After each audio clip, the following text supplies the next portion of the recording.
నువ్వు శ్రీ మహావిష్ణువుగా పాలసముద్రంలో పడుకుంటావని, కోరి కోరి నందుడికి కుమారుడిగా నందవ్రజానికి వచ్చావు కాబట్టి ఎప్పుడూ ఆవుల వెంట దూడల వెంట తిరుగుతూ గో సంబంధమును కలిగిన వాడివని, ఎప్పుడూ వెన్న దొంగిలిస్తూ ఉంటావని, నందుడి యొక్క కుమారుడివి కనుక ఇంటి నిండా పాలు పెరుగు ఉంటాయని నిన్ను నమ్మి మిగిలినవి దొరికినా దొరకపోయినా పాలు దొరికితే జీవనానికి ఇబ్బంది ఉండదు కదా, కృష్ణుని నమ్ముకుంటే పాలు దొరకవా అని నీ పాదాలు పట్టుకున్నందుకు అమ్మ పాలు కూడా దొరకకుండా చేశావయ్యా అన్నాడు విలాసికుడు. అమ్మ పాలు కూడా దొరకకుండా చేశావంటే ఏంటి? ఇంకొకసారి అమ్మ పాలు తాగవలసిన అవసరం లేదు, అంటే వేరొకసారి జన్మ లేదు. పాలతో సంబంధం ఉన్న నువ్వు నిన్ను నమ్మి స్తోత్రం చేస్తే ఇంకొకసారి అమ్మ పాలే తాగకుండా దరిద్రుణ్ణి చేశావు అన్నాడు. అంటే దరిద్రుణ్ణి చేశావు కాదు, ఇంకొకసారి జన్మనెత్తకుండా చేశావు.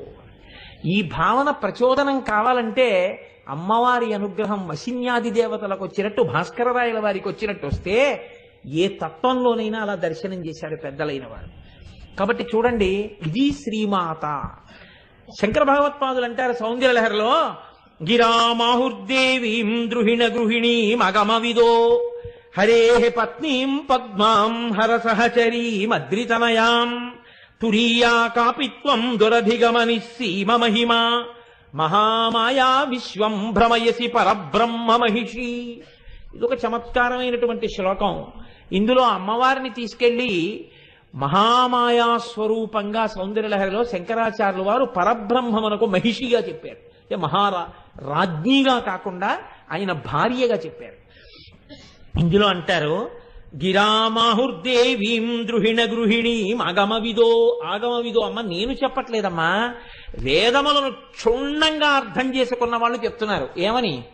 నువ్వే చతుర్ముఖ బ్రహ్మగారి యందు సృష్టి శక్తిగా ఉంటావు, అందుకని సరస్వతి. ఆయనకి జ్ఞానశక్తి ఉండాలి, సృష్టికి వేదముల యొక్క జ్ఞానం ఉండాలి. అందుకని 4 ముఖాలతో 4 వేదాలను వల్లించగలిగిన శక్తివై నాలుక మీద సరస్వతిగా ఉంటావు. నువ్వే హరిసహచరీ పద్మనిలయాం. శ్రీ మహావిష్ణువుకి శక్తి స్వరూపంగా పద్మాలయవై లక్ష్మిగా ఉంటావు. నీవే రుద్రుడికి శక్తిగా పార్వతిగా ఉంటావు. అద్రితనయాం. అద్రి అంటే కొండ, కొండ యొక్క కూతురు. నీకు తండ్రినైతి నాకింత చాలదే ఇది మహాద్భుతంబు ఇందువదన అంటాడు కొండలరాయుడు అందులో. కాబట్టి ఆ వీరభద్ర విజయం పోతన గారి అలా కొండకి కూతురు కాబట్టి పార్వతీదేవి, పర్వతరాజపుత్రి. పార్వతీదేవి రుద్రుడి యొక్క శక్తి. బ్రహ్మగారి శక్తి అయిన సరస్వతిగా ఉన్నా నువ్వే, విష్ణుమూర్తి యొక్క శక్తి లక్ష్మిగా ఉన్నా నువ్వే, రుద్రుడి యొక్క